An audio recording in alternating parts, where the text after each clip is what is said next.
Hello, ladies and gentlemen of YouTube. My name is Mr. Maxwell, and welcome back to another side quest of chatting about video games and stuff to do with video games with Exile Magpie. Hello! As always. Well, someone else has to be here for the ride. So, some things happened this week. Oh, one thing, forgot. Most professional, I forgot the It's list. alright, it's alright, it's here. Oh, you have come prepared for my incompetency. Yes, I was ready. You are ready for me to drop the ball. Good stuff. Right. So, some things happened. A little bit. I don't know. I've lost my train of thought now because I just went. Oh, I've got the Bafta awards. No. Right. Okay. So first things first. First bit of news. Sony are going to be getting rid of the PlayStation 3, the PS3, and the PS Vita store. Yes. Which not happy. Sucks. It does. Massively sucks. Like, I still have my PlayStation 3 hooked up. I've still got my Vita. I don't have many from the store, but what I do have, I have Front Mission 3, I have Final Fantasy 7, because I get Final Fantasy 7 on everything that it's on. Yes. I have Front Mission, I have Final Fantasy 6. Yeah, I'm going to have to look at the PS4 to see if the PS4 has Final Fantasy 6. If it doesn't... It does. It does. Yeah, it does. So, but, like, there are certain things that, like, on the Vita that aren't on the PS4. There's a lot of games, like, there's a lot of old retro games that aren't on the PS4 store or the PS5 store. And I've got, especially on my PS3, I've got quite a few, like, little indie games that are not on the PS4 store. Yeah, I know. Or the PS5 at the moment. Like, there's that weird zombie one that I got where they're making you might remember. I can't remember for the life of me. I can't remember the name.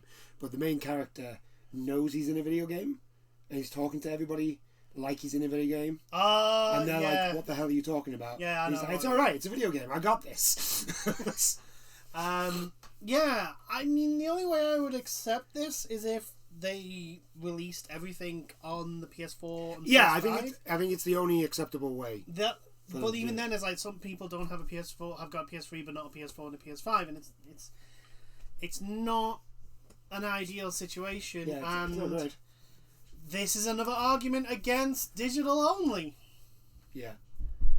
It's like, if you've got the physical copy, you can at least still boot it up and play it. Yeah.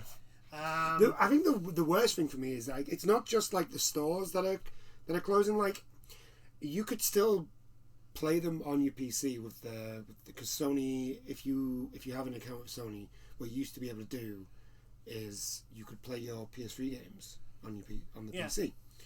If obviously you had the right specs. If you had a really my PC could play some PS3 games quite easily. Yeah. And my PC is like a really low grade. Yeah, and it's starting to get on a bit. It's old now. Mine's more advanced, but still, I think mine's slightly younger than yours, like about 6 months. No, yours is about a year younger than mine, but yours is a lot more powerful than mine. Yes, because I spent $2,000 on that bad boy. I'm starting to look at, like, maybe getting a bigger PC. It's just my only problem with looking for that sort of stuff is, like, where do you put it? Where am I gonna? I've got nowhere to put it. You probably will have to put it there. I can't put it there because then I'd have to move that stuff, and where the hell do I put that stuff? I don't know. You see what I mean? I understand. Sort of stuck. I understand your problem. Your problem is a very, very valid problem. I have no space. But anyway, you used to be able to play. There was some games on the PS3 and the Vita and that they had like their own little thing online, and Sony are even getting rid of that. Oh, for fuck's sake! Yeah, the guy like the head of Sony USA or something like that. So one of the head CEOs has come out and said, "Well, I don't know what everyone's complaining about. They're old games," and it's like, yeah, that's called retro. They're old games. Okay, right. As a person whose channel is currently going for a run of Final Fantasy VII, granted the PC version, but who's going through Final Fantasy VII, who still has we still have the hard disk of Final Fantasy VII, of Final Fantasy VIII, of Final Fantasy 9, 10, 11, 12. No, we don't have 11 because that was online. But 12. Yeah, 13. We unfortunately have 13 as well. I have one of my favourite games, which is 14. And 14. I have all the 14. Yeah, we both get the hard discs versions of 14. Yeah, it's again, like I say, it's just it sucks. The people in charge. It's like the guy that's going on about like and I can't remember his name to save my life, but they're going on about like, oh, these are all retro games. No one. And he started talking about like he went to a event where they were playing like Gran Turismo. Yeah. And like all the Gran Turismos from like 1 to whatever number it was at the time, and he was like, "Oh, I saw them playing Gran Turismo 1, 2, 3," and it was 1, 2, and 3, and he was like, "I don't know why they played it.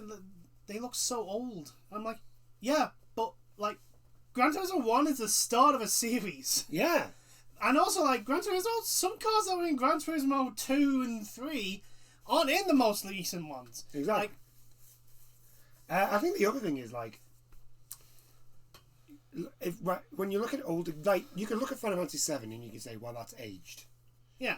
But the thing is, like, the charm of that game is still there. Yeah. Even though the thing that drew you to that game so many years ago is still like, just there. because it's old doesn't mean it's bad. Final Fantasy 9 is still like one of the most gorgeous games going. Resident Evil 1. People still play that janky, tank-controlled, blocky game to this day and love it. Yeah. Because it's just... A lot of those games are just so endearing. Yeah, and... Yeah. The argument that the game... or that they're old, so they don't matter, is just... It's a stupid one. Yeah. Look, like I say, the only way this would be anywhere near, and it is an if, anywhere near acceptable is if they ported the entire library of their PlayStation 1, PlayStation 2, Vita and PSP to the modern day consoles. Yeah, it's like PS4 and PS5. PS4, I'd be down for that. Actually, because I want the PlayStation Store to get reworked because it's a fucking mess to go through now. But I would love, like, you go into the games tab and then it's got PS1, PS5, PS4, PS3, PS2, PS2, PS4. like those categories that you can just go through. I think Sony should really think about doing that. Yeah, because we're running into a problem now where like the legacy of games, especially Vita games. Yeah, because like we're from the UK. Do you know how hard it is to find a shop back then, even when the Vita was new? Like how hard it was to find a shop that sold Vita games. Yeah. Actual physical hard ones. Yeah. Hard copies, how hard it was to find impossible. Them. It's like Nintendo apparently are still planning on, you know how they've got the Mario Sunshine Galaxy. Yeah, which are no longer out anymore. Yeah, and 64, and they're pulling it, even though it was an absolute financial success. And it's like, what the fucking hell, Nintendo? What, you just literally had a license to print money. Yeah, people were just buying this game hand over fist. They were buying this collection hand over fist, giving you money, and then you're like, no, we don't want that. I think Nintendo just seriously just don't like money. Yeah. It's weird. But back to Sony, it's like, I think we are really at the point where we have to be careful about losing a lot of legitimately good games to the ether, because it's obvious, like the corporations don't give a shit about old games. I mean, hell, Final Fantasy VIII had to be reworked from the ground up for the HD version because they just basically they just lost the code. Yeah, they lost the original code for Final Fantasy VIII and had to rework it from the ground up. Doesn't surprise me though. 8 was always awkward. Yeah, I know, but still, it's like the thing. Right, here's the thing. The thing with 8 is, right, if it wasn't in between 7 and 9. Yeah, I know. it would be much more. It would probably be ranked a lot higher. I think the problem with the problem with 8 isn't that it's slotted in between 7 and 9, right? It's because 8, its story is weird. Yeah, there's a lot of weird... The way you play the game is weird. Yeah, there's a lot of weird things. It is the weird child of the family. Yeah. That's what... No, what I'm saying is that if 8 had come out, like, before 13... Yeah. Basically. Like, if 8 had come out before 13 or even 10, it probably would be... a lot of people would probably like it a little bit more. Possibly, yeah. Especially if it came out before 13. Oh, yeah, definitely. People would probably look back at that and go... Wasn't so bad. Yeah. Wasn't so bad. Because, like, when they started releasing the HD version for 8, all the music they were playing, and I'm like, oh, yeah, that was good. Oh, I remember that music as well. And then you remember the moments those musics are associated to, and it's like, oh my god, yeah, there's actually some really damn good moments in this game. Yeah. It's just the fact that it has a weird junction system. The junction system's weird. And the story is a little bit weird. The story's weird, and it doesn't make any goddamn sense. Is he dead? Is he not dead? Who the fuck knows? Just... It's one of those... It feels like one of those. It's like one of those movies where you're supposed to get high before you watch it. It's one of those. But, like, the actual, like, moments of in 8, like, the Battle of the Gardens... is an absolutely epic moment. Yeah, it is. And it's like, holy shit, I remember that moment and thinking that, oh my god, this is so fucking cool. My main reason of liking 8 is just the amount of summons that you get in 8. Oh, there's so many. I'm just sort of like, I want all of them.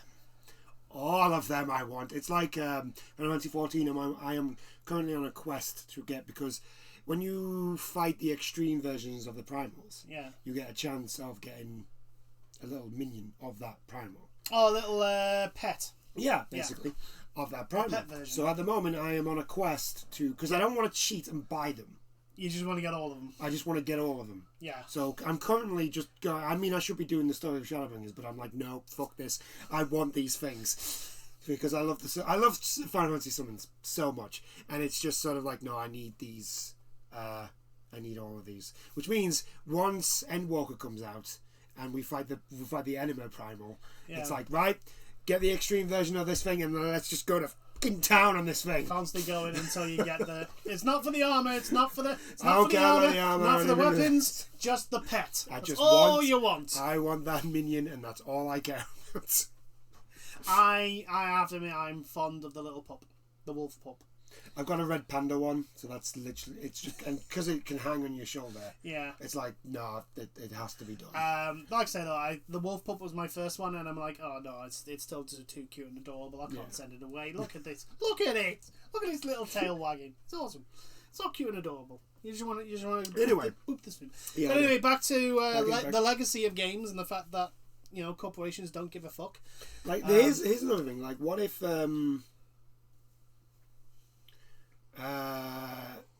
what about the games that you can only get from the PlayStation 3 store? Yeah. Like I said, I've got quite a few indie games that are only on the PS3. Yeah, I know. That you can't get anywhere else. That's the big issue. It's like, what happens to them? And here's the big thing. When you give people no other alternative, what are they going to do? They're going to fucking pirate it. If they want the game bad enough, they're going to pirate it if you give them no other alternative. Oh, yeah. Like, for example, your entire PlayStation 3 collection now. Every single friggin' one of them. Here's the thing. What's going to happen if they release everything, or the entire PS3 collection, the entire game library on the PlayStation 4, and start asking for fucking money for games you actually have already bought? Yeah, I know. That's my worry. That's the thing. It's like, you have to have a way of making sure people who have the fucking game already don't have to pay for it again. Because if you do, you're just a big fucking dick. You're literally almost Bobby Kotick. Yeah, and we're Sony fanboys here, so we're... Look, like I said, I'm a fanboy, but I will call shit out when it needs to be called out. Yeah. And this needs calling out. It's like, no, you don't do this. People still, despite the fact that Yeah, you've stopped making the PlayStation 3 for a while now. But I still, like I say, I've still got mine hooked up. I still play some of the games on there. I mean, granted, I don't have mine hooked up, but that's because you don't have room. There's a Switch there, there's an Xbox One there, there's a PS4, there's a PS5, there's a PC. There's literally no room. There is no room for any more consoles. Yeah. I mean, fuck what I'm gonna do when I can finally get a Series X. Well, actually, I do know the Xbox One is my media bloody thing. Now I'll just go downstairs to it, to hook up to the TV just to be the media thing. That'll be the media player. I want a portable DVD player. There you go. There's an Xbox One. I want a region free play. Oh well, that's not actually no, that's not a region free one. Yeah, exactly. The PS5 is. PS5's region free. Is it? Yeah, but unfortunately, because I want to record games on it, I have to turn off the thing that lets me do it.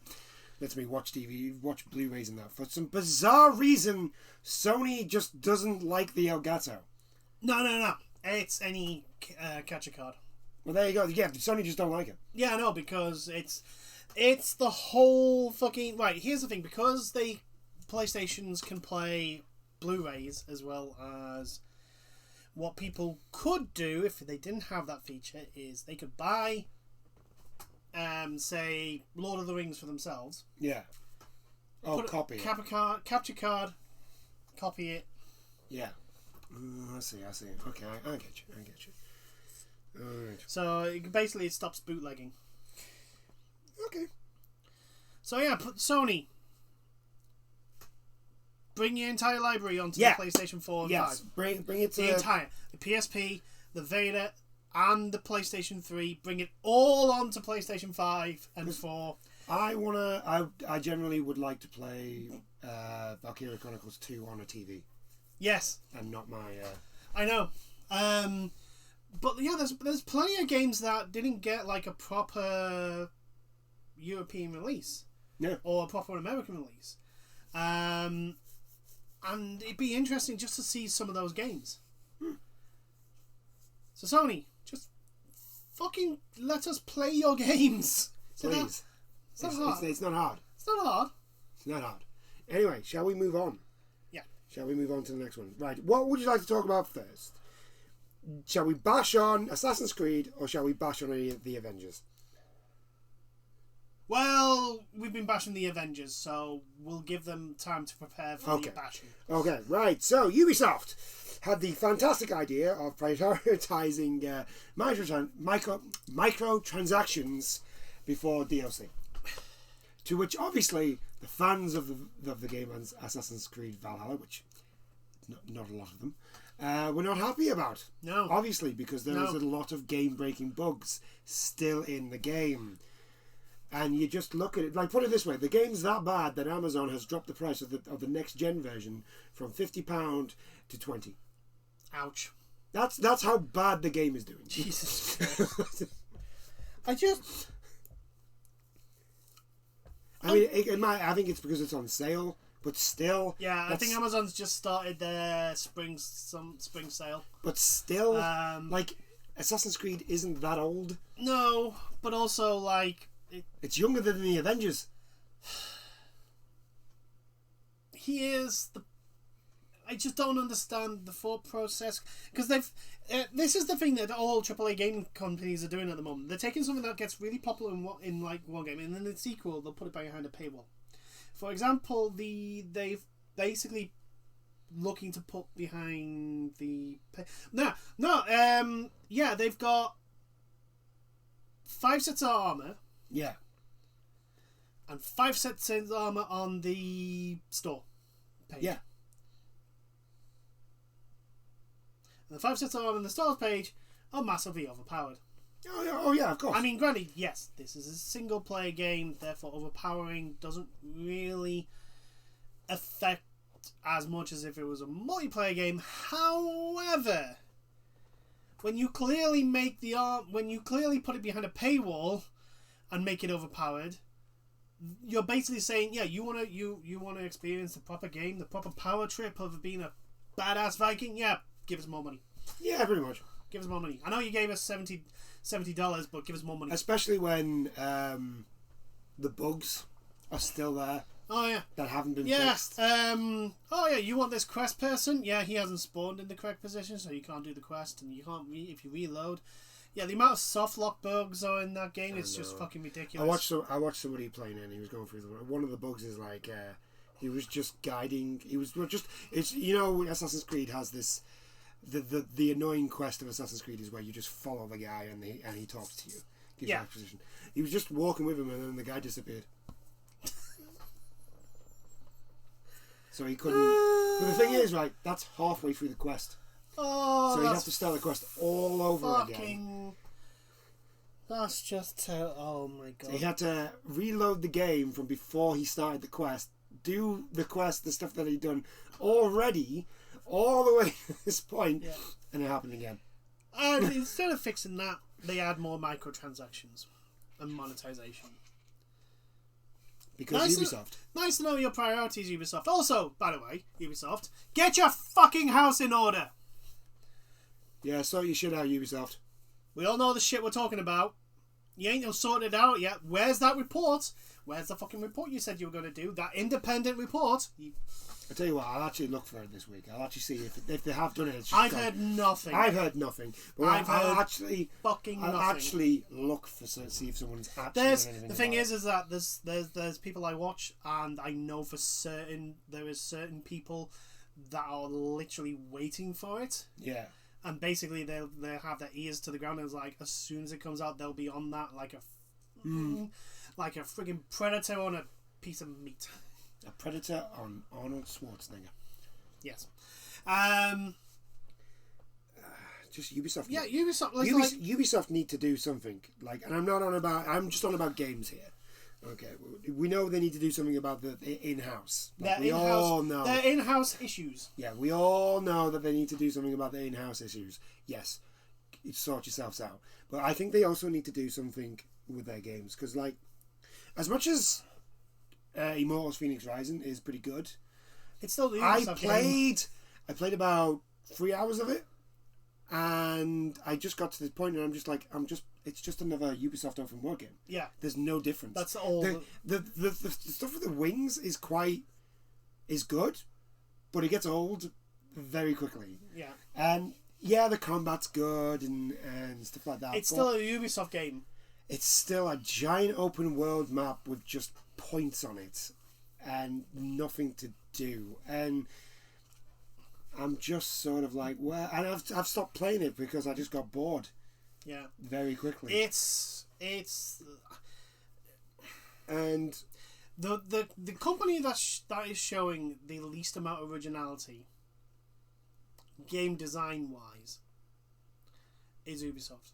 This is why every game is the same. And this is why, I'm part of me is like, you know what? I don't want another Splinter Cell, because if this is what they're doing to all their games. Yeah, I don't want them to do this to Splinter Cell. Especially when everyone would instantly compare it to Metal Gear Solid 5, and it will not do as well as Metal Gear Solid 5 because it's Ubisoft. I don't even think it'd be as good. No, that's what I'm saying. Because it's Ubisoft, and Ubisoft would have to, instead of just basically being an open world with the stealth mechanics that Kojima is renowned for. And the batshit shit crazy. The world will be full of fucking towers that you'll have to either sync with or link with or do some fucking bullshit with. There'll be 100,000 little pickups to pick up for some reason. Yeah. And it will make no fucking sense. I mean, hell, Ghost Recon, the latest one, Breakpoint or whatever the fuck. They killed that game. They literally shot it in the back of their head so that they could throw monetization in it. They took what was good of the game in Wildlands, the good parts of the game, and they literally just decided, you know what, that's going behind a paywall. Yeah. And it was just a shell of a fucking game. Which is a shame because we liked... Wildlands is fun. Wildlands is a fun game. It's boring on your own. It's absolutely horrendous on your own. On your own. But if you can get some friends together to play the game, it's generally especially quite fun. if you can all commandeer a helicopter and start doing... Yeah. It's like I'm reliving my Mercenary 2's playthrough here. Oh my god, Mercenaries! I would be down for someone to do Mercenaries. I knew Mercenaries. If EA hadn't have fucking ate the fucking company that made it. Pedantic or something. Pandemic. Pandemic.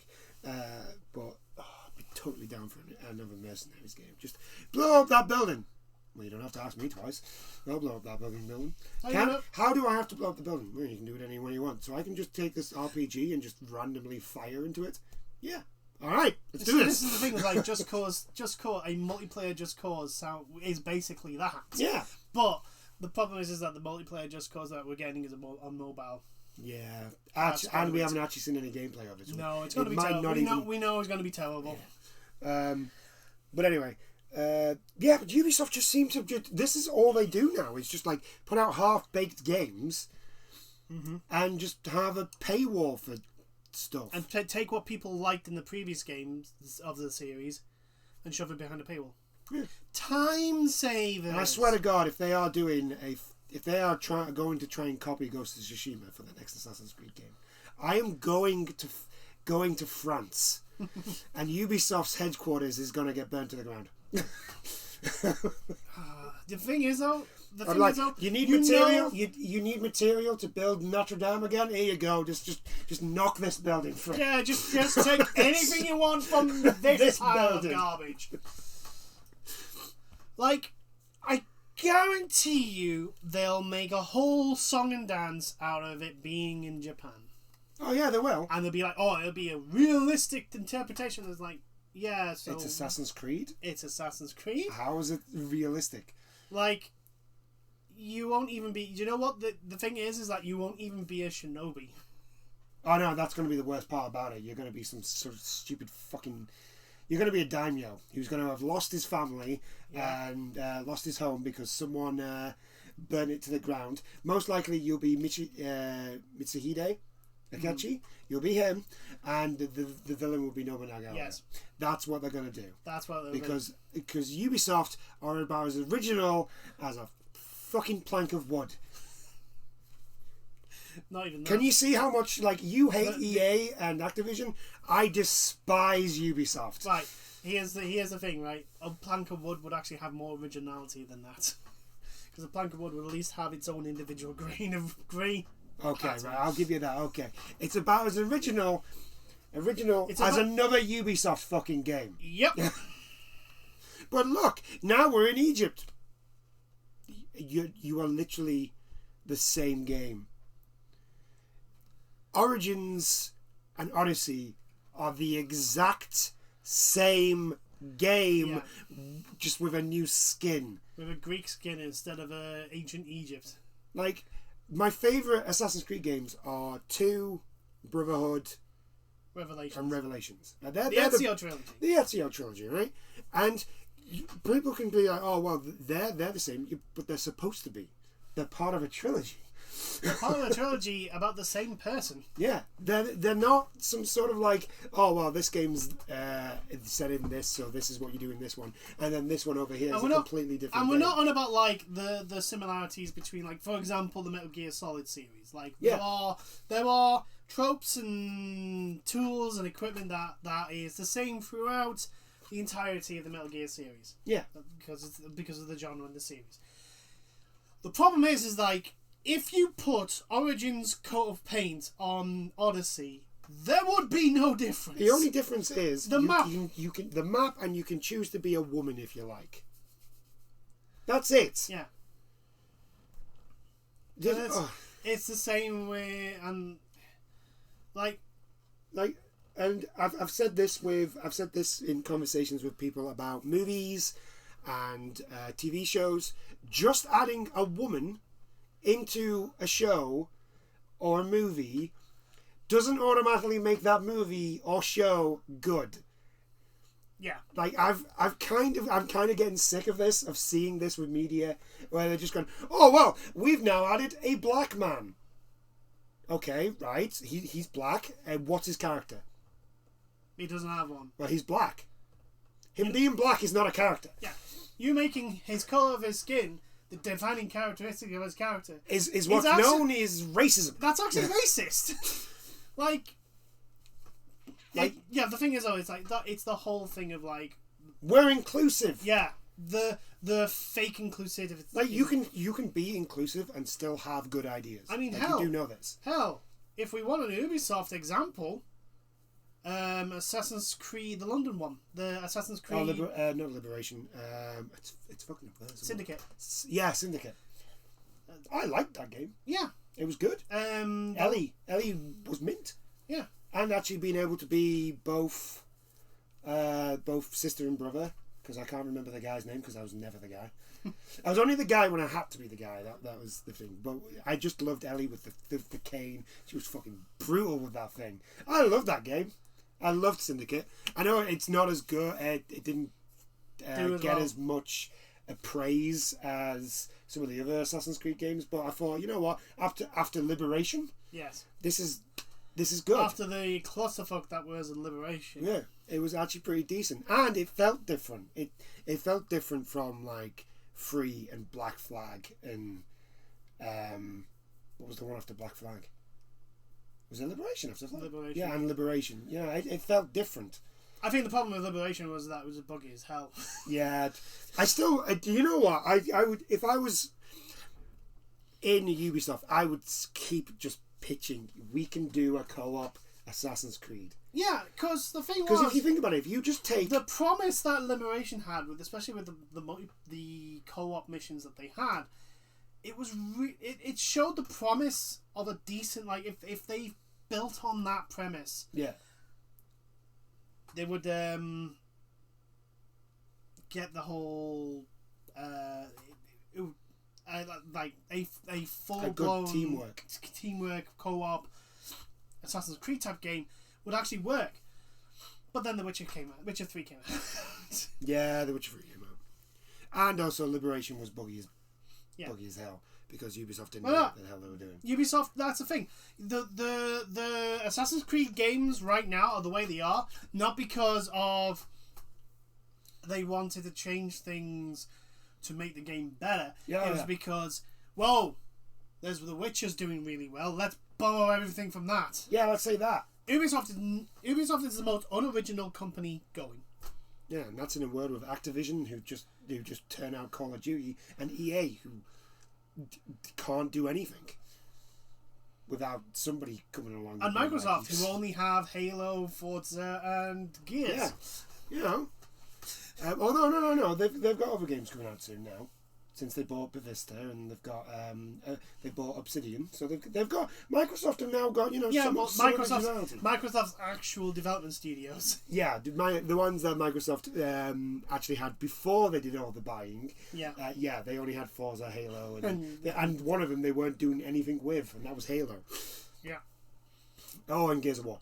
And to basically, I mean, it's hell of a feat for people to say, for myself to say that Ubisoft is the most unoriginal company. Well, they are. Like the fact that they've literally turned all their game franchises into the same fucking game. Yeah, into open world. It's open world loot games. How stupid can you actually be? Oh, we need to have diversity of ideas. So what we'll do is we'll just make every game the same. Yeah. Yeah, because that's great diversity there, guys. That's great originality. You done well. I despise Ubisoft. I despise them so much. I don't blame you. And hey, the one original idea you had, it's a sequel. Yeah. Beyond Good and Evil 2. Where the fuck's that game? Where's it gone? Yeah. It's disappeared off the planet. And I would say Immortals is enough of an original idea for it to be its own thing. But there's too many. It's just like playing Assassin's Creed again for me. Yeah, that's what I'm saying. There's it's just too like playing. Many, and this is the thing. If it was part of the same series, then fine. Oh, but they're not. You know what? We completely forgot about. Go on. There is one original game from Ubisoft, that Battle Royale game. Oh, you mean the one that's dead in the water? Yeah. That one. At least it's an original idea. But that was a Battle Royale. I know. So even then, that's not wholly original idea. Yeah, I mean, granted, yes, the odds of getting a wholly original idea is nigh on impossible. No, what I mean is like it's original for Ubisoft. I mean, I'll take them just doing a single player story campaign with linear missions.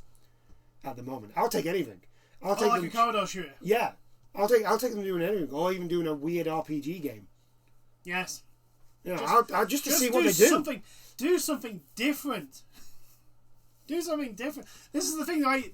I'm pretty sure that a lot of people want Beyond Good and Evil 2, not because it's Beyond Good and Evil 2, but because it'll be an actual RPG. Yeah. Action adventure game. Although now I'm a little bit worried about that. Yeah. It might not be an action RPG. It'll be an open world. Be an open world. I mean, they did say it was going to be co-op and it was going to have like multiple worlds and all that sort of stuff. Yeah. So it's one of those things that it's literally, as much as I despise Ubisoft, it's the one thing I'm like, well, I'll keep my eyes open and I keep my eyes on it, but I'm still watching you, Ubisoft. Yeah, you've got plenty of time to fuck this up. But I haven't, considering the fact that we haven't seen anything of it for 3 years now? 3 years, and we've seen nothing in game. I am less than confident. Yes. That game is going to be. Ubisoft haven't done anything to instill confidence. Let's be honest, right? Watch Dogs Legion is a repetitive boring mess. Yep. And by the way, the concept of there being anybody is a good concept, but it gets boring very fast. Well, the problem isn't the fact that you can be anyone. The problem is that the mission structure is fucking one-dimensional. Yep. Also, the story, because there's no grand protagonist, there's no one to actually push the story. So, like, yeah, I don't care about these people. Yeah. So why would I carry on with the story?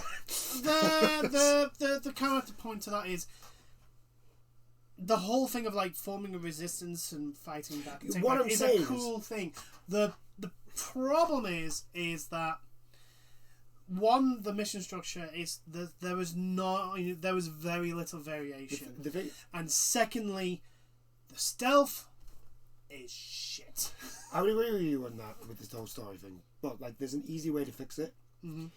You are, as much as you are all those people, you just have the main character be the guy on the radio. That's who you play. Yeah. And then, so basically, whenever you change the load, the loading screen is just the guy. But it's an AI that's like linking everyone up. That's the problem. Yeah. No. I mean, like I understand your point. The main character is the guy who sends people off on missions. Yeah. That's what you do. The problem is for Ubisoft is that they decided that the thing that was keep linking everyone together in the Resistance is an AI. Which, by the way, like Bagley. Bagley is it? Bagley. It's Bagley. Oh. And by the way,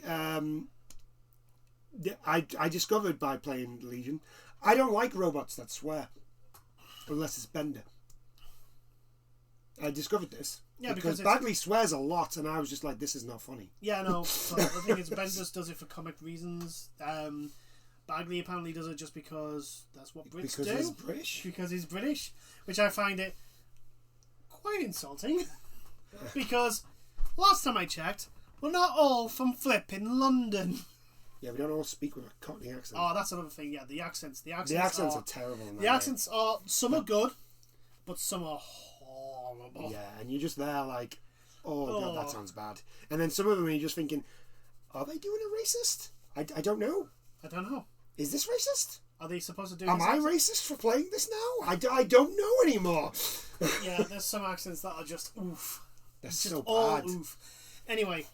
Oh, so the fact that they can't even get the lip sync fucking right. So, but anyway, you're not even going to fix Watch Dogs, and you're putting monetization in Assassin's Creed Valhalla. You just fucking. By the way, Adrian Pierce is not available. Adrian Pierce is still not out available on Watch Dogs Legion.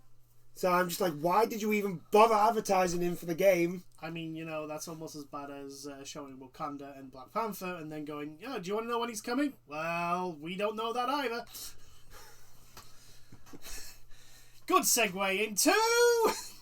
Here we go. So, now let's talk about the Avengers.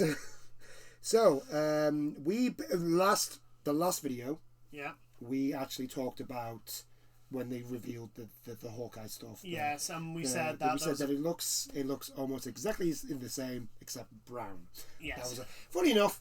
So does everybody else. Yes. Everybody else thinks the exact same thing as us, which is exactly what we said was going to happen. Because for the love of God, just please do something. You know what? One of the worst things is Hawkeye plays almost identical. Yeah. To the other Hawkeye. Yes. What is the point? Why would you do that? Because I just don't know why. I haven't got an answer. There's no answer to this other than maybe Crystal some people Dynamics. prefer male Hawkeye to female Hawkeye. I don't know. Yeah, but why would you make them the same fucking character? Crystal Dynamics thinks people would pay for individual character battle passes. That is very true. At You have a $10 point. each. You do have a point there. That's a fucking. I mean, it's not an answer because that's the same question. Why the fuck would you do that? But the exact same reason. The answer is Crystal Dynamics. That is now. Whenever you find a stupid thing, and you ask the question, "Why would you do that?" The answer will always now be Crystal Dynamics. That is the answer from now on. Even if you're watching a movie and something stupid happens in the movie, and you're like, "Well, what?" And then you think, why did he do that? Like, okay, let's look at the Star Wars trilogy. Why did Disney do what they did? Crystal Dynamics. There you go. Answers in everything. Why did Emperor Palpatine even bother bringing back Rey? How did Emperor Palpatine survive the fall into the reactor core of the Death Star? Which then exploded. Crystal Dynamics. There you go. Just, oh my God. So yeah, the recent updates with the new characters and the new sort of story missions have not been going over well. Even critics are now panning this game, and it's just sort of like, oh, why? I said, the problem with the game is there's not enough current content and not enough variety of content. I know. And what did he do? I mean, we even gave. What did he do for their first bit of expansion? One, it's not that long. It's only around about 2 hours. Yeah. And that's if you're not good at the game. Two, and it's all repeated frigging content. Yeah. It is all. There's not a new enemy type. The only real new thing is Maestro Hulk. Yeah. And that's one boss battle. Taskmaster and Abomination are back. Hold on. Taskmaster has that rusty look now, and Abomination. It's the same fight, though. I know. It's the same fight. I could even like give them a little bit of slack if it was like.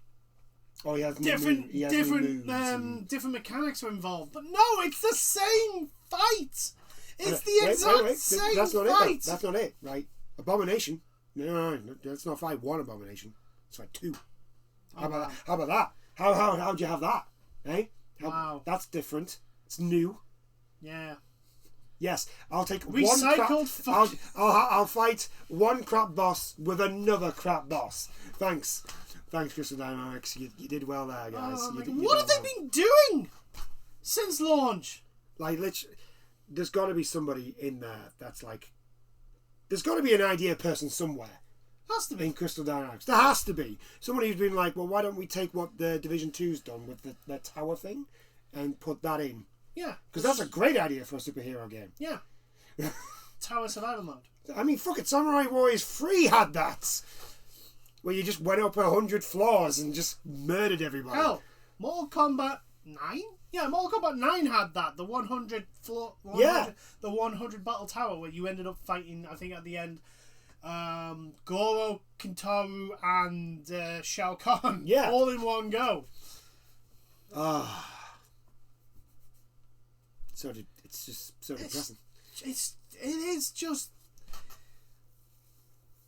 I said last week when we were talking about like they are the same enemies just with a different kind of paint, and like that's not new content. Yeah, it's not.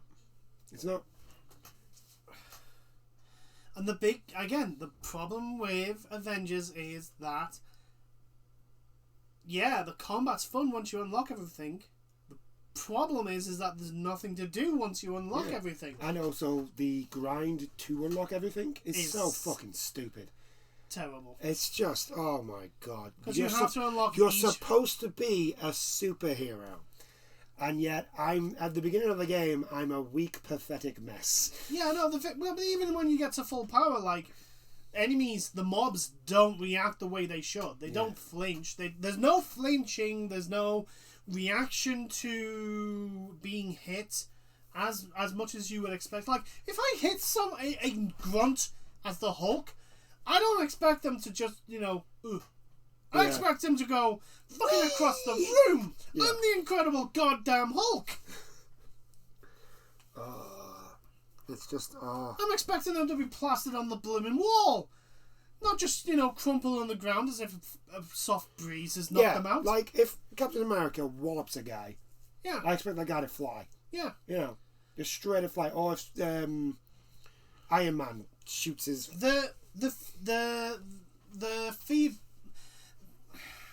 The feedback from you punching an enemy is not satisfying enough for it to be a hero.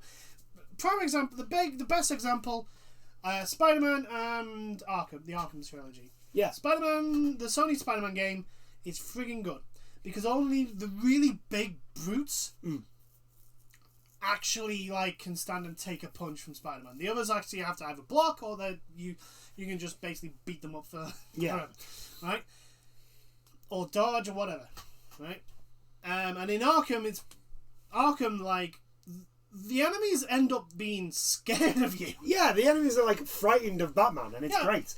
Like the fact that if you absolutely annihilate a whole group of people, the last one is going to be. Well, actually, more recent game, Ghost of Tsushima. Oh God! Once you gradually get better and better and level up your stats and all that sort of stuff and get your skills, you eventually are able to just put fear into any of the enemies just by parrying a guy. Yeah. Well, but also if you just absolutely annihilate half the group, there's at least one that starts to try and run away. Yeah. And for the Avengers and Ghost of Tsushima is not a superhero game. It's not. It's an open world action game. Yeah. Action samurai. Action samurai / stealth game. Yeah. But for Avengers, it's just underwhelming. It's so boring as well. It's worse than being bad. It's disappointing. Yeah. And I think that's the big thing here. Is it's not a bad game. It's like I said, just not what it should be. Yeah, like I said, hopefully with the Wakanda, if it manages to survive till then, I don't think it will now. If the Wakanda expansion does do some sort of rework of the game, that's going to be the way that the game gets saved. The problem is that we don't know when. We don't know. Yeah, we don't know. We don't have a date for Wakanda. I have a feeling Avengers is going to go the way of Anthem, where the whole Wakanda thing is going to be, it's coming. It's definitely coming, guys. It's definitely coming. It's definitely coming, guys. And then Sony basically just goes, you know what? Fuck you mean Square Enix? Yeah, Square Enix just goes, you know what, guys? Just pull the plug. Just pull the plug. I mean, fuck it. Spider-Man's not even come out yet. Yeah. They've not even put Spider-Man. Are they still putting Spider-Man in the game? What? It's just... If I was Sony, I'd be pissed. I'd be like, what the fuck are you doing? What the hell are you doing? What are you doing? I mean, in one stage they'll be pissed, and the other stage will be like, so is Spider-Man in the game yet? Nope. Oh, thank God he's not associated to that fucking piece of shit yet. And another thing, you want to get people excited for the superheroes that are coming. Right? Yeah. You want to do that. You give us 2 Hawkeyes. 2 Hawkeyes. The decision-making process of this game is mind-boggling. Who does that? It is more importantly, not even 2 similar characters, 2 characters that play almost exactly the same. I mean, your combat is in more in depth than Genshin Impact, and yet Genshin Impact has more variety of character playstyles than Avengers. How the fuck has that happened? How have you managed to do that? What the hell? Well, we've got to give him an award for something. Like, how do you make a game with such an actual good combat system so goddamn boring? How do you do that? Easy. You have Mordok as a... Oh my god! You pick one of the worst villains to have as the main antagonist, and then don't actually do anything with him. You have basically all the mobs not actually react as if they're being punched by a superhero, and then you basically have no end game. And to top it all off, you have the Inhumans, and that's and then you basically go, oh, the new content is characters. Not story, not new missions, not changes or special events for like different mechanics or introducing different ways of playing. No, new characters who will be playing the same missions in the same way over and over again. Woo! I want to go back in time and be a fly in that wall when they came up with that decision, because that cannot have been unanimously agreed upon. It's an impossibility. There has to have been at least one person in that room that went, no, that's dumb. Why would people pay for more characters? No, you don't pay for the characters. Like, no. The characters why would people get excited for more characters doing the same thing they're doing with their current characters? Yeah. Oh, I know. I mean, it's almost as if they went, we've got the Avengers license, that's all we need. It feels like that now. It felt like that earlier on, but like it's almost like certain, like that's the whole process of every answer to every problem was, we have the Avengers license, don't worry. This is not Star Wars, guys. They won't take a game that's not shit and be happy about it. Especially when you go, yeah, we want battle passes, but we're not gonna have a single battle pass. We're gonna have a battle pass. One for each character. One for each character. Why? They're all £10 each. Why? Quite cheap, right? No, it's not. No, why? Why would you do this? Why would you want me to spend another $60 fucking dollars on a game I just spent $60 on because you have 6 characters? Why? What thought process was that? What I like is like, well, you got to pay for the battle pass. Okay, what do I get in the battle pass? Cosmetics. Nothing. I've seen some of them, and it's literally like, why? Yeah. What do I get in this battle pass? The thought process. The entirety. And all the good stuff is behind the paywall. Yeah.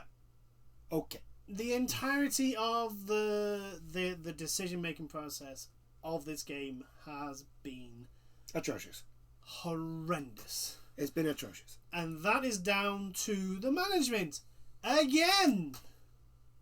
Because the people doing all the ones and zeros and the character, like making the characters and designing the levels and making all the assets, they're not the ones that decided that they were going to be 6 individual battle passes. They weren't the ones that made the decision that, yeah, the new content was going to be just characters. They weren't the ones that made the decision, yeah, the main villain's going to be Mordok. Modok. Yeah. See? So I care about that person so much. He's not that big of a deal. This is the thing, like, when it comes to characters. Like, out of all the villains you choose the one that literally no one cares about. No one gives a damn about. The man that the only time I remember him is a henchman to Mandarin in the Iron Man cartoons. He wasn't even that good of a thing because he was always getting his butt whooped by the Mandarin. Yeah. Mandarin didn't even like him. Yeah, the Mandarin just bitch slapped him everywhere. It was ridiculous. It's like you have fucking Hydra. You had Hydra. This is in the Marvel universe. You have Hydra. You have Brother. You have fucking the.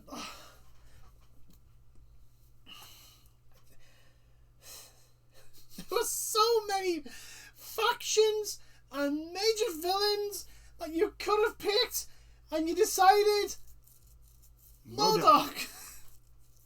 Modok. MODOK and AIM. Hell, Hammer Industries would have made a better fucking villain. Fuck it, you could have put Lex Luthor in there and made absolutely no sense, and it still would have been better than MODOK. Brother Blood. You could have put DC villains in. Yeah, you could have put the Hive in there if you want. It'd make absolutely no sense, but fuck it. I mean, hell, I think they should have gone all in on the Immortals and have the actual Immortals. Yeah. As not villains, but like, you know, Black Bolt and Medusa shows up and going, you know what? This is a place called San Francisco. It's full of Inhumans now. Yeah. We're Inhumans. We're the leadership of the Inhumans. We're taking over this place. Thank you very much, because you guys are trying to kill everyone. So fuck you. Yeah. But then that would actually mean they do actually do something with the Inhumans. That's very true. And let's face it, as we all know, and as I keep saying, the Inhumans suck so bad.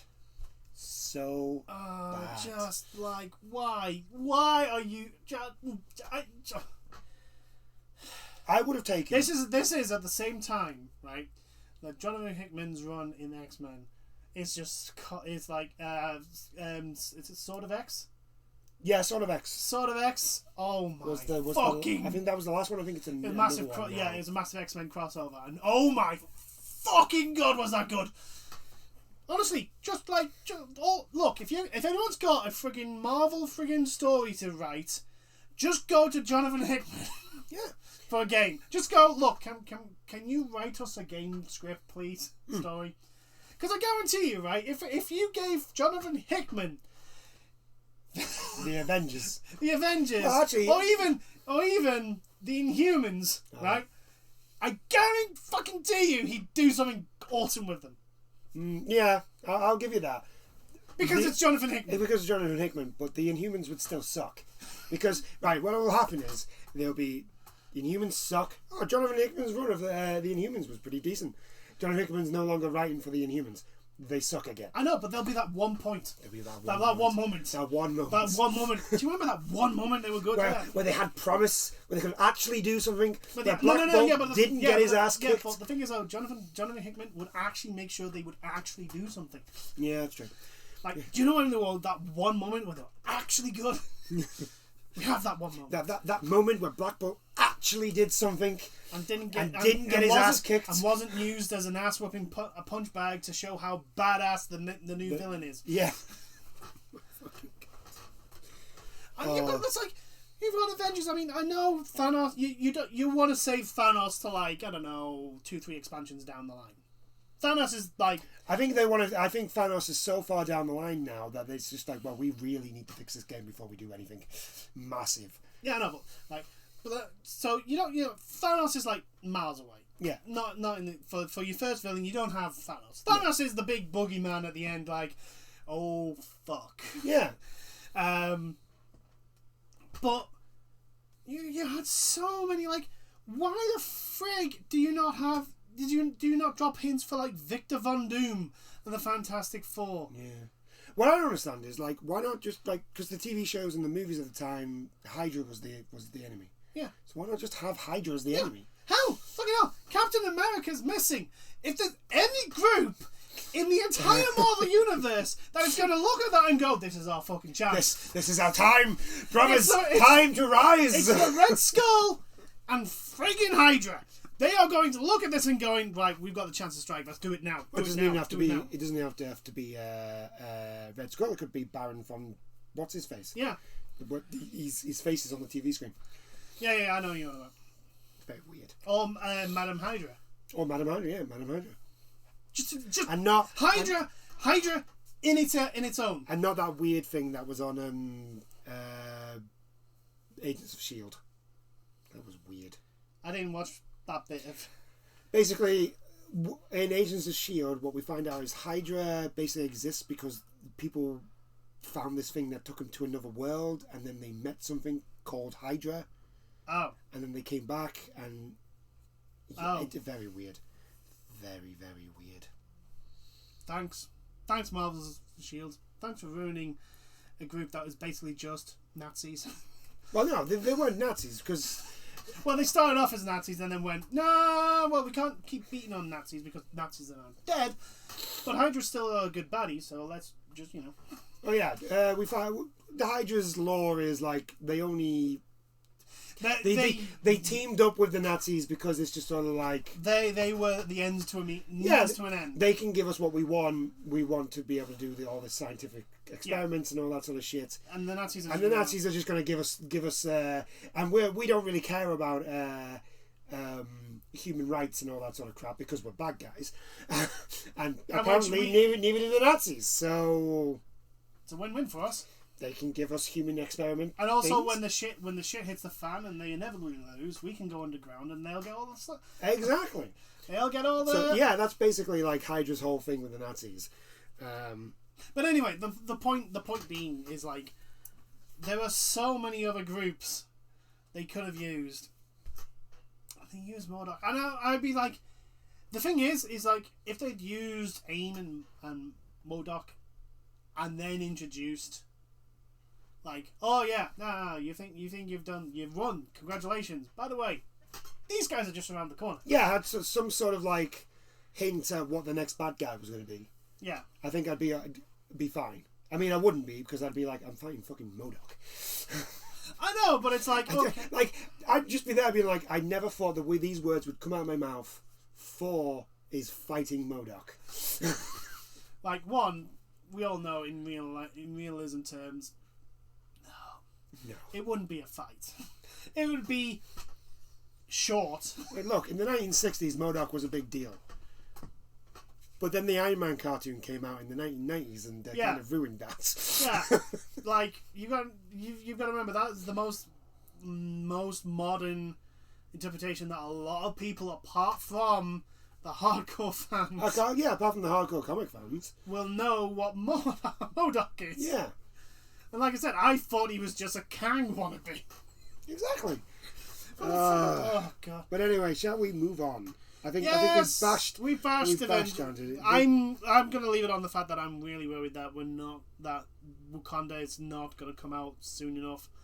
And now that the fact that like if the whole deal of Wakanda is AIM's attacking Wakanda. If I hear anything like that, no, then the game's dead. The game's dead. AIM has now attacked Wakanda. It's like, no, you need to bring in a new baddie. You need to bring in a new baddie and a new way I to think fight them. By the look of the trailer, it looks like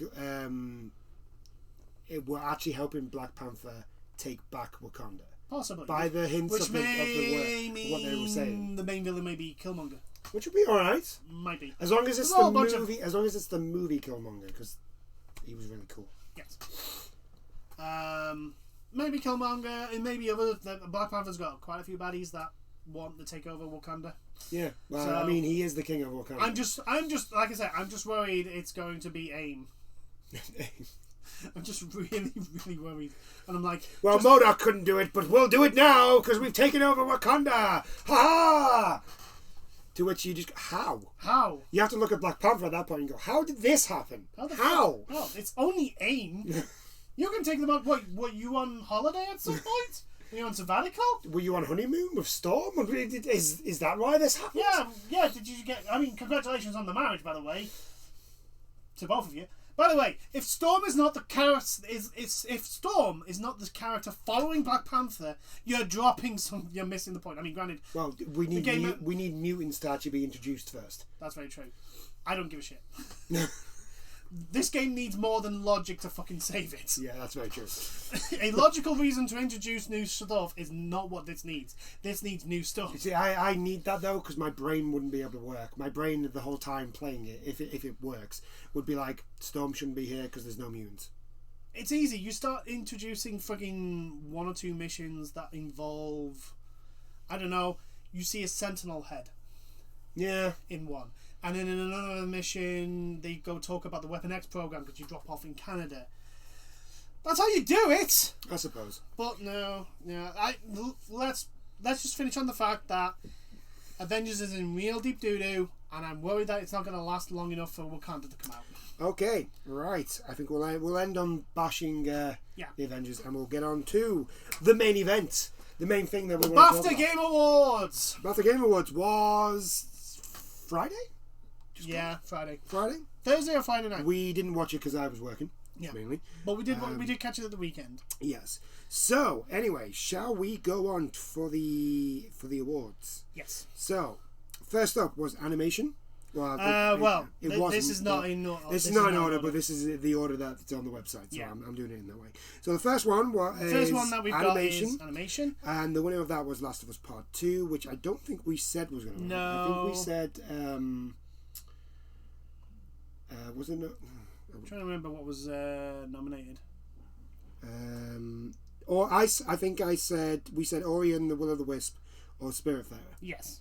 However, this year for the BAFTA Awards, I could probably argue that one of them that was nominated could in the wrong right. That stops me for this one is, like, for animation wise, I genuinely believe that Last of Us Part 2 is not the best. Yeah. I think Ori and the Wisp and Spiritfarer, the Final Fantasy VII Remake, and I think it's Last of Us Part 2 is on par with Doom Eternal. Yes. But I think Final Fantasy VII Remake, Ori and the Wisp, and Spiritfarer, for animation-wise, just knocks it out of the park. Yeah, but for some reason they got it. It's because it's all the friggin' motion capture. Yeah. That's probably the reason why. It is. Anyway, okay, so moving on. One after that in the list is Artistic Achievements. And Hades won this, which this was one of them that we just said any of them could win apart from Cyberpunk. Yes. And the only reason why we said that Cyberpunk shouldn't win is because of the whole shitstorm of Cyberpunk's launch. Yeah. But Hades won this, which is perfectly fine because the art in that game is just fantastic. It is. Chef kiss. That good. Audio achievement went to Ghost of Tsushima. Yep. Which I think we said either Ghost of Tsushima or Hades was going to win this. Yeah. Again, a lot of them that are in the list. Like you've got the Half-Life Alyx, Last of Us. The sound design is pretty darn good in that. Marvel. Spider-Man, Miles Morales. Yeah. Sound design is good. Astro's Playroom is actually really good for its noise. Like they're all really, really good for different reasons, and each one could eventually. But if I'm honest, I think I am being a little bit biased because I have said a number of times in these videos. I love Ghost of Tsushima. Ghost of Tsushima's sound design is really good. On point. It's also the only. It is also the only award that Ghost of Tsushima won. Yeah. But we shall now go on to. Oh no, we'll leave that because that's best game. Best British game. We said it was going. We said it would probably. I said Formula 1 2020 just because you're biased. I said Fall Guys. I actually thought it was going to be Fall Guys. I thought Fall Guys was actually. But no, Sackboy: A Big Adventure won it. Yeah. Which made me a little bit happy because you're a 3D platformer boy. Yeah, I'm a 3D platformer boy, and I like Sackboy. Yeah. I think he's an adorable little character. He is. As a mascot, he is just perfect. It's brilliant. Best debut game went to Carrion, which is actually the one that we said. Yeah. We said Carrion was going to win. Carrion is such a fun game to look at and also play. And it is one of those, it's you look at it and go, oh, it's a monster game. And yes, technically you're right. But what it actually is a puzzle game of how to kill everyone without taking all the damage. Yes. Best evolving game was I think we were between Sea of Thieves and Fall Guys. I think Fall Guys, and we were leaning over towards Fall Guys because Fall Guys. We went towards Fall Guys, but I did say Sea of Thieves might win it because they did a No Man's Sky. Yeah, they turned a game with no content into a game with content. Actual game. Into an actual game with content. Yeah, and Sea of Thieves got actually won. So yeah, there congratulations to them. That's great. Best family game. Now this was a shocker. To be fair, because I straight up just believed Nintendo was going to win this. But no, Sackboy won it again. Yay! So Sackboy's won 2 awards. I mean, to I'm be very honest, happy about it is the cutesy family-orientated platformer. And you did say the levels are... Like, the level design and the level the level backgrounds interact with... Well, not interact, but they react to the music. Yeah, they go along with the music. To which, if you've played the game, you'll actually notice. It's actually something that I really like about it, is like things move according to the beat of the song that's on. Which is sucks so much, because like I wanted to have a let's play and like record it and all that, but all the videos just kept getting copyrighted or blocked. So it just ended up being like, I think I've got like 12 videos on there, and only I think 6 are viewable. Yeah, it sucks. Yeah. Really, if you want, why would you license your music off to? I know. Best game design went to Hades. Now, this is another one where all of them could have won. In all honesty, I think I said Ghost of Tsushima because I'm biased. Yeah, I think I said. I think I said Hades, and that's because like the design, the characters, and the way the game plays, and just everything is just so good with Hades. After that, we had, well, in the list anyway, we've got the Game Beyond Entertainment, and that's like the one that kind of like either speaks on social issues, or community stuff, or deals with communities and help and does something like that. And the winner was Animal Crossing. Now, I said the winner I thought was going to be Tell Me Why, because Tell Me Why usually, those type of games usually win. Yeah, because it deals with like the sort of issues that. But I think Animal Crossing just came out at the right time. Yeah. Yeah. Animal Crossing came out right at the height of lockdown, and let's all be honest, you cannot be angry at Animal Crossing. It's an impossibility. Animal Crossing also won the Best Multiplayer award. Which, considering it's Nintendo and the way they do multiplayer, is weird as fuck. And awful. Their multiplayer is awful. But I think we say Ghost of Tsushima solely because it gave us a live service type multiplayer for free. Yeah. And it was actually better than Avengers. Best music, best music went to Marvel's Spider-Man Miles Morales. Yeah. Which I can't really say anything because I've not played the game and I've not actually watched anybody play the game. I'm literally like, but Hades. But Hades. Best narrative went to Hades. Yeah, the narrative is amazing. The narrative is, for what is basically a roguelite game, the narrative is friggin' on point. It's got a very good narrative. Really I said Ghost of Tsushima, but again, biased. I was just being biased. Best original property went to Kentucky Route Zero, which is a game we had no idea what. Which again, I still have no idea what it is, but it won the best original property. Congratulations! Happy to do that. Performer in a leading role went to Laura Bailey as Abby from The Last of Us 2, which is exactly what we said.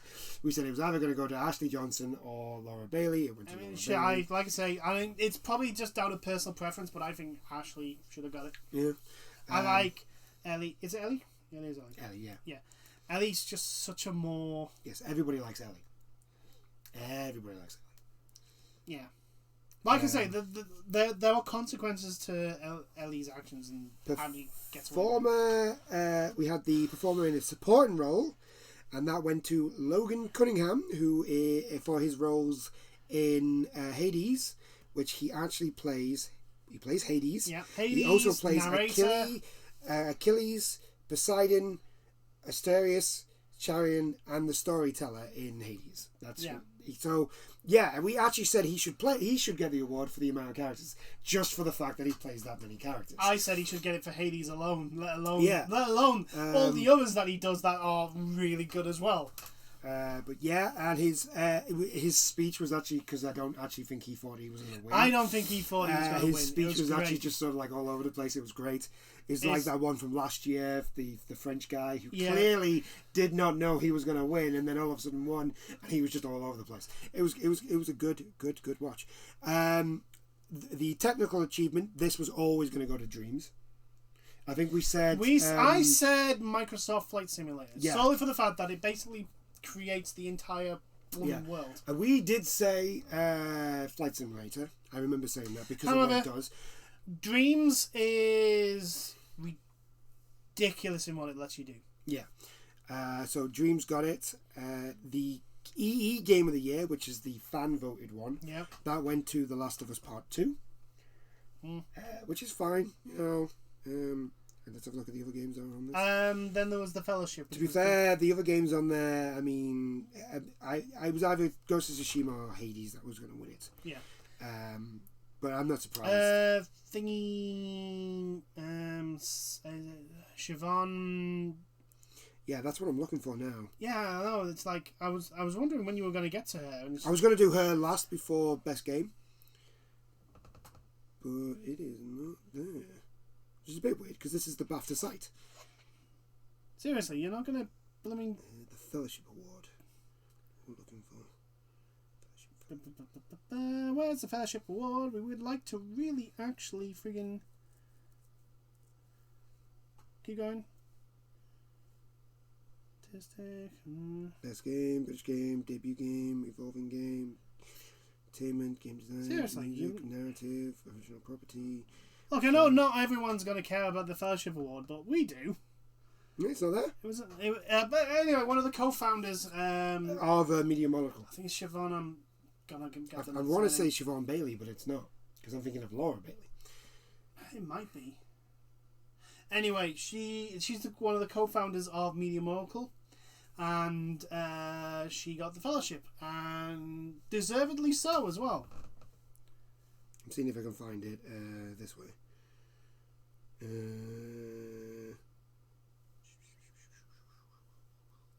There it is. I've had to go about it the Siobhan Reddy. There we go, Siobhan Reddy. You were nearly right. You got the end right. Yeah. Siobhan Reddy. She is one of the, like we said, one of the co-founders of Media Molecule, who's, let's be honest, right? Little Big Planet games are just so lovely, cheerful. Yeah, and Sackboy's just mint. He's this cute little bitty Sackboy. Like someone made Metal Gear Solid in that game in Little Big Planet, and I still couldn't play it without having a massive grin on my face. I know the fact that like the DLC in those games where you could get like costumes from other games. The Solid Snake Sackboy costume with just a big smile, and the Ezio costume, and oh my god, it was glorious. It was great. But yeah, she basically got it because of her. She also does a lot of like stuff with schools. Yeah, she helps like promote creativity in schools and like game design and all that for children. I'm definitely think she deserves it. Yeah. Media Molecule are one of probably, I would like to say, underrated developers, considering what they let people do with their games. Yeah, that's true. Like hell, Dreams, they just basically went, here's the tools, have fun. Go make a game. Which I'm actually going to be doing. I think what I might do is maybe set up a series where I just go, because Dreams has been out for a year now. Yeah. What about a year? There's plenty of time for some games to be... Some decent original games. So, not the Sonic and Mario clones. Yeah, just original games. So I'm thinking I might get Dreams all sorted and then... put it on PS5. Yeah. And then just go through that and just... Yeah, why not? Try out different games for videos. Yeah. See how we do. See how they are. Yeah. Why not? But anyway. And then best game went to Hades. Easily. I mean, I say Ghost of Tsushima because I'm biased, as I've said. I think I said Hades should get it. I was worried The Last of Us Part 2 would get it. But the BAFTA tends not to follow the game's media as much as the game's award. Yeah. They actually tend to look at actual... They have independent judges. Yeah, they're independent judges. There seems to be actual quality assurance on that. The Hades is easily the best game of last year. Oh yeah, definitely. I think looking back on it now and granted, 2020, like a lot of those games were nominated and could have won for all the things they were nominated for. On any other year, they probably, if they were nominated on a different year, they probably would have won. This, like 2020, despite all the bullshit that was happening around the world, like 2020, we got some seriously freaking good games. Yeah, we did. But Hades is just like, there's not one part of it that you look at and go, well, that could have been done better. Yeah. Like, the music is on point. In every single way, the music is on point. And the variety of music in that game is phenomenal. Oh, yeah. Like, it's not just all massive metal or heavy music. You know, there are ballads and there's soft tunes and, you know, and then of course there's the 3 stages against Hades, which is just ridiculous. But then there's the combat. The combat is so varied and diverse and amazingly and smooth and responsive. Like, and then for foreseeable future, Hades is probably going to be the background video to these chats. Yeah. Now that I've bought Hades for my Switch. Yeah. So I'm going to be plugging that because I can plug me Switch into the so you're going to be recording Hades. I'm going to be recording Hades for like hours, just random runs. Run more run. Yeah. But yeah, the character designs are freaking awesome. The voice acting for all of the characters is great. So good. The I mean, hell, is it Zacharias? The main character. Oh, I don't know. I can't remember his name. I want to say Zacharias. I don't know. I can't remember. Because it was Z. I know that. See, I've had to stay away from Hades because I have that one more run thing, and then I end up on the game till 2 o'clock in the morning, and I've got to go to work in 2 hours. Yeah. So like I've had to step away, so I can't really remember. So you can actually go to sleep. Yeah. But like the animation's great. The leveling system is really good. All the different weapons play uniquely and interestingly. Yeah. And then, you know, there's the art style. Actually, speaking of the soundtrack, because I've bought the Switch version, I get the PC code for the soundtrack, so you can have that if you want. Sweet. Great. Fantastic. I'll be rocking out to Hades' boss theme very soon. Listen, guys, if you haven't heard it, listen to it. It's so good. It's so good. If you ever want a boss music to go, okay, let's do this. Oh yeah. Let's go. Let's go. The Hades boss music is that. But all the characters are great. They're all very unique and well designed and well done. The little maid Gorgon head. Oh, Medusa. Medusa. No, Dusa. Dusa. It's Medusa, but everyone calls it Dusa. Dusa. Yeah, Dusa. It's just adorable. Yeah. You generally feel bad for the music guy. Yeah. Who's trying to write a song for his beloved, but his beloved's just like, no, he's a fucking loser. The 2 muses. Yes. Is it Ophelia and can't remember the other one's name, but those 2, like their little story arc is amazing. Like not just the story as well. Not just the main story is well written and well executed. Yeah, well done. Like the characters. all the different side stories that you can have are awesome as well. The fact that you could romance frigging Chaos. Yes. Is it Thanatos? Yeah. Yeah, Chaos. Thanatos. You can romance him. You can romance almost pretty much anyone. Yeah. It's great. It's fantastic. It's a fun game. Yeah, it totally deserves getting the number 1 spot and being the best game because it is. Yeah. Bar none. I think I'm probably actually going to get it on my PC now. I've been telling you to get it for ages. I know. Get it for your Switch. Honestly, you'll thank me if you get it for your Switch. I don't get it for both. Just got to do what I've done. Yeah. To be in my defense, though, I did have it. I got a beta.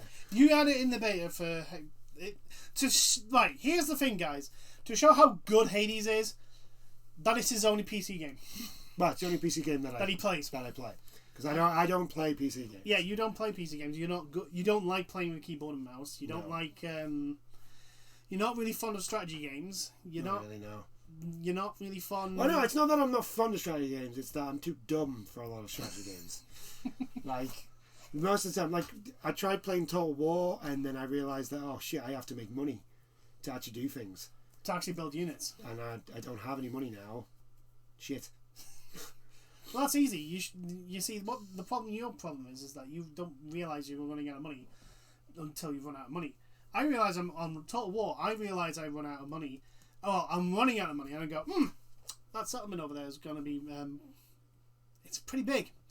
So if I take this giant ass army that's costing me all this money, send it over there, conquer that territory, and then let them just absolutely burn it to the ground, the loot and plunder that I'll get from it will cover my costs for another 5 years. At which my army will have been smaller because they lost a lot of them because it's a big city. See, win-win. Oh, I see your thinking. I am thinking of like starting to do strategy games. I've been looking at Empire of Sin for a little bit. I think I might go with that one. See how turn-based strategy. Yeah. See how I do. I might ease myself into it. Right, with Empire of Sin, I've seen the combat. There are some XCOM. Yeah. No, that's the other thing. Like, XCOM's kind of turned me off. Yeah. Because there is one thing in games that I hate more than anything, and that is RNG. I generally despise that thing. RNG, you stood next to somebody, you got to shoot him with a shotgun, you've got a 99% chance. You've got not even that. You've got like a 0.1% chance of missing. You missed. Welcome to XCOM. What? Welcome to XCOM. Exactly. And yet 69% will hit. Yeah. And I'll hit like a 4% chance of critting. Yeah. And I'll hit that, and the guy will die, and I'm just like, well, how did he hit and that guy missed? Yeah. It happens. So I am thinking I'm gonna ease myself into strategy games. I'm just need to find a strategy game that takes my fancy. I have Civilization 6 and Civilization 6. See, I know I don't want to touch Civilization. I know that much that I do not want to touch that. I was about to say it now has a mode where if I have it and you don't, I can invite you and basically play through mine. Yeah. And we can have like teams, so you can be on my team and show you the ropes of what to do. Okay. But again, if you don't like that type of game, then that's I'll give it. I'm willing to give it a go. I know that is definitely not a game that's gonna keep me interested. Yeah, I can tell that that's a game that I'm gonna get like maybe a few hours in, and then I'm just gonna be like, I kind of can't be bothered with this anymore. Depends what you get out of it. Like the big thing with Civilization 6 is usually getting it's like you try and start and try and like go with like either a new leader, new nation, and try and win a different way than you've usually won. Yeah, so like if you won by science, try military, blah blah blah blah blah. But anyway, I think we'll leave it there. Yes, we've talked on it a little bit. Hades is the best game. Hades is the best game of the year. Best game of the year. BAFTA game. The BAFTA have said so, and therefore it is true. Followed closely by Ghost of Tsushima.